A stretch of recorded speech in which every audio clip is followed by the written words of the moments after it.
Movie की शुरुआत में हमें एक व्यक्ति लाइब्रेरी जाता हुआ दिखाई देता है। वह एक पुस्तक निकालता है जो हमें कई हजारों साल पहले द्वारका, एक कृष्ण भूमि सुंदर नगर की तरफ ले जाता है, जहाँ कृष्ण भगवान जी पैर पर बैठे हुए बांसुरी बजा रहे होते हैं। वहीं एक शिकारी उन पर निशाना तानते हुए उनके अंगूठे को घायल कर देता है। कृष्ण भगवान का अंगूठा घायल होने के कारण समुद्र पूरे उफान पर आकर द्वारका में स्थित कृष्ण महल को अपने साथ डुबा ले जाता है। यह नज़ारा कृष्ण भगवान वहीं पर खड़े होकर देखते रहते हैं। वहीं पर एक उद्धव नामक व्यक्ति आता है और भगवान से प्रार्थना करता है, हे भगवान, यह क्या हो गया। कृष्ण भगवान कहते हैं, यहाँ से कलयुग का प्रारंभ हो गया है, जहाँ पर विवाद को बुद्धि माना जाएगा, चोरी करना धर्म माना जाएगा और ऊंचे स्वर में बोलने वाला ज्ञानी कहा जाएगा। राजा ही चोर होगा। ऐसे दिन आने वाले हैं। इस कलयुग पर विपत्ति आने वाली है। उससे बचने के लिए मैं तुम्हें अपनी पायल देता हूँ। तभी दूसरी ओर दिखाया जाता है हमारे आर्कियोलॉजिस्ट वह पन्ना फाड़कर अपने साथ भारत ले आते हैं और एविडेंस की खोज करने में जुट जाते हैं। फिर मूवी में एंट्री होती है हमारे हीरो कार्तिक की, जो कि पेशे से एक बहुत बड़ा डॉक्टर होता है और उसे सांपों को नियंत्रण करना भी आता है।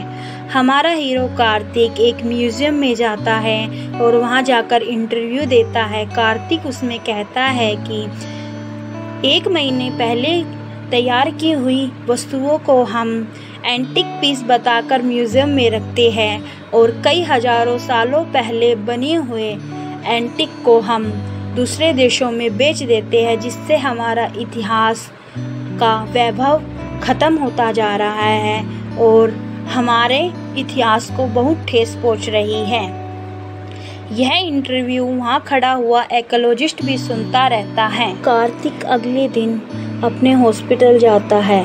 उसके हॉस्पिटल के बगल में एक आश्रम होता है, जहां से तेज मंत्रों का उच्चारण सुनकर कार्तिक आश्रम में जाता है और वहां जाकर पंडित जी से कहता है कि हमारे मरीज इससे परेशान हो रहे हैं। तभी पंडित जी कहते हैं कि हमारे मंत्र रोगी को पीड़ा नहीं शांति देते हैं। कार्तिक यह बात सुनकर वहां से चला जाता है। अंदर जाकर देखता है कि वहां पर एक मूर्ति होती है जो कि मोर के जैसी होती है। वह उस मूर्ति को बाहर निकाल कर लेकर आता है। तभी वहाँ पर शांतनु के गुंडे पहुँच जाते हैं और कार्तिक और उनके बीच लड़ाई होती है। लड़ाई में कार्तिक जीत जाता है और वह बाहर निकल कर आते हैं। शांतनु विलन कार्तिक मुक्ता को पकड़ने के लिए पुलिस वालों को और अपने गुंडों को और अखबार में उन दोनों की फ़ोटो निकलवा देता है। पुलिस हर जगह उनको तलाश करने में लगी होती है। तब वह वहाँ से निकलकर खाना खा रहे होते हैं ढाबे में जाकर।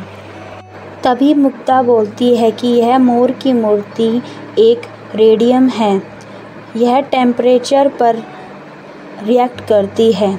तभी कार्तिक को एक आइडिया आता है। वह गर्म पानी मंगाता है और वह मूर्ति पर गर्म पानी डालता है, जिससे मूर्ति काली से गोल्डन हो जाती है और उस पर लिखा हुआ बिल्कुल साफ दिखने लग जाता है। मुग्धा उसे पढ़ती है और उसे पता चलता है कि अगला क्लू गोवर्धन गिरी पर्वत है, यानी मथुरा। उन्हें मथुरा जाना पड़ेगा।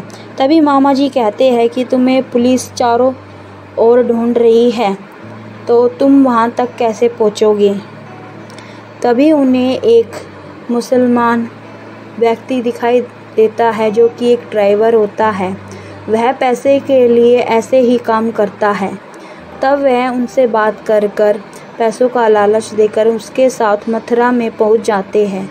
वहां पर उनके पोस्टर लगे होते हैं, जिसे आदिवासी ग्रुप देख लेता है और वह उन तीनों को पकड़कर अपने साथ ले जाता है और मुसलमान ड्राइवर को भी पकड़ लेते हैं और उन्हें एक कमरे में बंद कर देते हैं। कार्तिक वहाँ की खिड़की तोड़कर बाहर निकलता है, लेकिन वह देखता है कि वहाँ आदिवासियों में एक तांत्रिक भी होता है जो कि एक लड़की को बहुत मारता है। कार्तिक जाकर उस लड़की को बचाता है और उस तांत्रिक को मार देता है। लड़की का भाई और कार्तिक आपस में बात करते। कार्तिक उसे पूछता है कि यहाँ कोई ऐसी जगह है या ऐसा कोई पर्वत जिसके बारे में कुछ बात हो। तब वह बोलता है कि सभी कहते हैं कि हमें सारी ओर जा सकते हैं, लेकिन एक जगह नहीं जा सकते, वहाँ से कोई वापस नहीं आया। वे चारों उसी जगह जाते हैं और जाकर वहाँ देखते हैं कि वहाँ एक पहाड़ में एक सिंबल होता है। वह उस सिंबल में उस मोर की मूर्ति को जोड़ देते हैं, जिसमें जोड़ने के कारण एक गुफा का दरवाज़ा खुलता है। वह अंदर जाते हैं। अंदर बहुत ज़्यादा अंधेरा होता है। तब वह अपनी टॉर्च की लाइट चलाकर अंदर जाते हैं।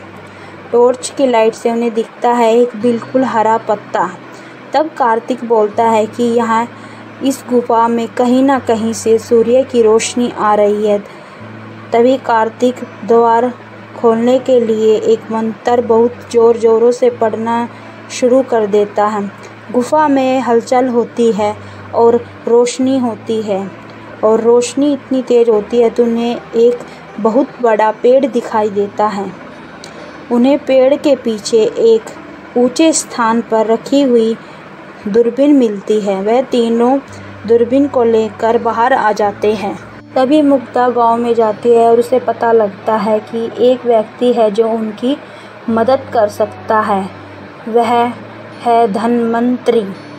वह धन्वंतरी की खोज में चारों निकल पड़ते हैं। मुक्ता और कार्तिक एक दूसरे को सफ़र में पसंद करना शुरू कर देते हैं और एक दूसरे से प्यार करना भी। वहाँ पहुंचकर उन्हें पता चलता है कि धन्वंतरी एक अंधा व्यक्ति है, लेकिन वह मुक्ता और कार्तिक को बहुत ही अच्छे से जानता है। तब वह उन्हें बताता है कि मुक्ता बेटा, तुम्हारे दादाजी और मैं और शांतनु एक एकोलॉजिस्ट हैं, जिन्हें पुरानी वस्तुओं की जानकारी, पुराने लेखों की जानकारी है। लेकिन शांतनु विलन पैसा कमाना चाहता था, जिसके लिए वह कुछ भी कर सकता था। इसके लिए तुम्हारे दादाजी छुपकर यह काम कर रहे थे, जिसका पता सिर्फ मेरे को और उनको था और किसी को नहीं पता था। लेकिन अब तुम्हारे दादाजी भी मुसीबत में हैं। शांतनु ने उनको पकड़ लिया है। फिर कार्तिक धन्वंतरी को वह दूरबीन दिखाता है। धन्वंतरी उन्हें बताता है कि यह एडवांस टेक्नोलॉजी की दूरबीन है। यह श्री कृष्ण का तपोस्थल यानी चंद्रशिला पर्वत पर जाकर तुम्हें आसमान में इससे देखना होगा, जिससे तुम्हें आगे का रास्ता मिलेगा। कार्तिक और मुक्ता मामा जी और उनका एक दोस्त टेम्पो लेकर चंद्रशिला पर्वत की ओर जा रहे होते हैं। उन्हें एक पुलिस रोक लेती है, लेकिन कार्तिक टेम्पो को बर्फ़ की नदी में कूदा देता है और आगे चलना शुरू कर देता है। गाड़ी का पेट्रोल आधे ही रास्ते में ख़त्म हो जाता है और उन्हें वहाँ से उतरना पड़ता है। तभी नदी की बर्फ़ पिघल जाती है और टेम्पो उनका डूब जाता है और वह चारों एक ऊंचे पर्वत पर खड़े हो जाते हैं। वहाँ पर शांतनु के गुंडे आते हैं और कार्तिक को पकड़ लेते हैं और कार्तिक से वह एविडेंस मांगना शुरू करते हैं। तभी वहाँ पर एक अभीरा ग्रुप का व्यक्ति आ जाता है और वह शांतनु के गुंडे का सर धड़ से अलग कर देता है। और जैसे ही वह मामा जी के पास उन्हें मारने के लिए पहुँचता है, तभी कृष्ण पक्ष शुरू हो जाता है और वह शांति से खड़ा हो जाता है। तब कार्तिक और वह सभी चंद्रशिला पर्वत की ओर चढ़ाई करना शुरू कर देते हैं, लेकिन कार्तिक देखता है कि वह आगे नहीं जा पाएंगे, वह थक जाएंगे। तभी कार्तिक निर्णय लेता है कि वह अकेला ही चंद्रशिला पर्वत पर जाएगा। वह चंद्रशिला पर्वत पर जाता है और दूरबीन से ऊपर देखता है तो तारों से उसे एक मार्ग नजर आता है। तब वह वहां पर पहुंचते हैं तो वह देखते हैं कि वह अभीरा ग्रुप का ही अड्डा होता है। अभीरा ग्रुप उन चारों को पकड़ लेता है और मारता पीटता है। तभी कार्तिक की नज़र वहां रखी कृष्ण मूर्ति पर पड़ती है जिसमें बांसुरी नहीं होती। तभी कार्तिक को समझ आ जाता है और वह मोर की मूर्ति और दूरबीन को जोड़कर एक बांसुरी बना लेता है और अभीरा ग्रुप के एक व्यक्ति के ऊपर से कूदकर कृष्ण भगवान की मूर्ति में बांसुरी को लगा देता है। तभी एक दरवाज़ा खुलता है, उसके अंदर बहुत सारे सांप और एक कृष्ण भगवान की बहुत बड़ी मूर्ति होती है और उसी के पास रखी हुई पायल बहुत ज़ोर से चमचमाती हुई नजर आती है। अभीरा ग्रुप के 2 व्यक्ति नीचे उतरते हैं और उस गुफा में जाने लगते हैं।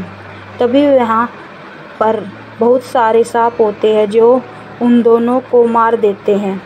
तभी हमारा हीरो कार्तिक अंदर गुफा में जाता है और सांपों को नियंत्रण करके वह मूर्ति के पास पहुंच जाता है और सांप को नियंत्रण में लेकर वहां रखी कृष्ण भगवान की पायल को उठा लेता है।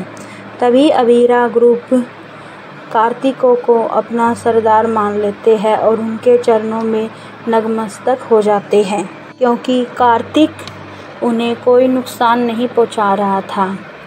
अभीरा ग्रुप के व्यक्ति शांतनु और उनके गुंडों को मार देते हैं जिसका पता किसी को भी नहीं चलता कि शांतनु कहाँ गया है। कार्तिक उस पायल को एक बहुत बड़े म्यूजियम में रखता है और सभी को उसके बारे में बताता है। उस पायल में बहुत सी औषधियाँ होती है।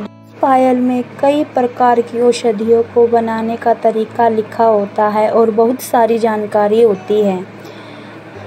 हमारा हीरो उसे म्यूजियम में रखकर और खोज के लिए और रहस्यों को जानने के लिए निकल पड़ता है।